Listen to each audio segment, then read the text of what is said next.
Bienvenue dans notre méditation. Notre Dieu est merveilleux. Le titre est « Chanter en prison ». Vers le milieu de la nuit, Paul et Silas priaient et chantaient les louanges de Dieu. Et les prisonniers les écoutaient.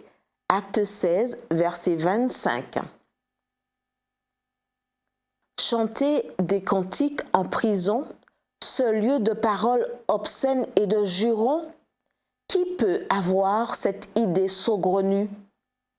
Paul et Silas.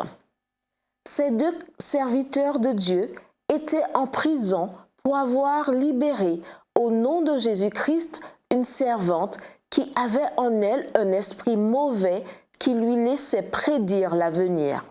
Acte 16, verset 16.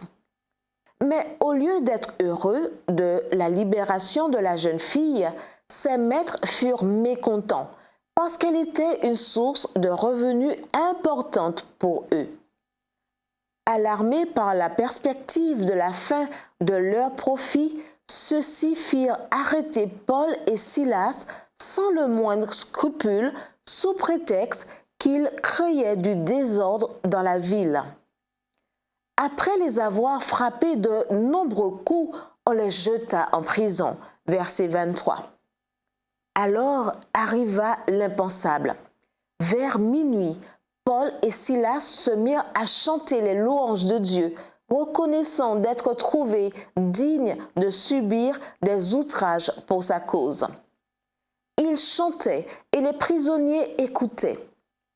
Très intéressant.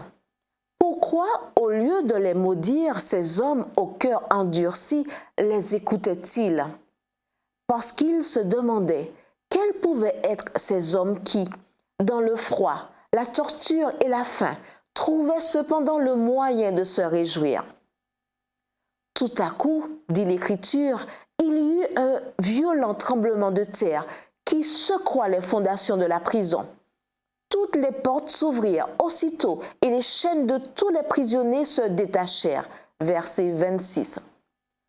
Pensant que les prisonniers s'étaient échappés, le gardien allait se tuer quand Paul lui cria « Ne te fais pas de mal, nous sommes tous ici. » Verset 28.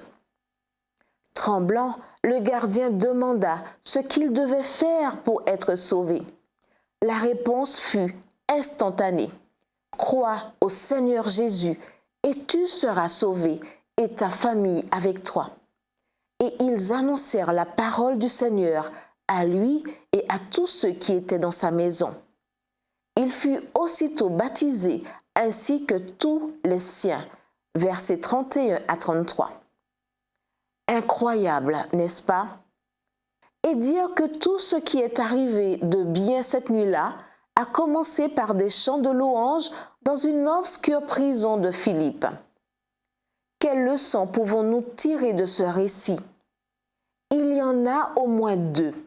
L'une est que, quelles que soient les difficultés que nous traversons, rien ne peut nous empêcher de chanter un chant de louange dans notre cœur. L'autre est que, quelle que soit l'opposition de Satan et de ses acolytes à l'Évangile, la parole de Dieu a beaucoup de puissance.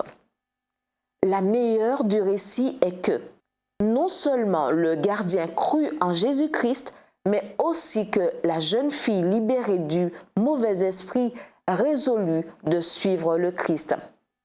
Voilà la puissance de l'Évangile de Jésus-Christ. Prions. Père céleste, qu'au milieu des difficultés de cette journée, je puisse conserver un chant de louange dans mon cœur. Au nom de Jésus, Amen.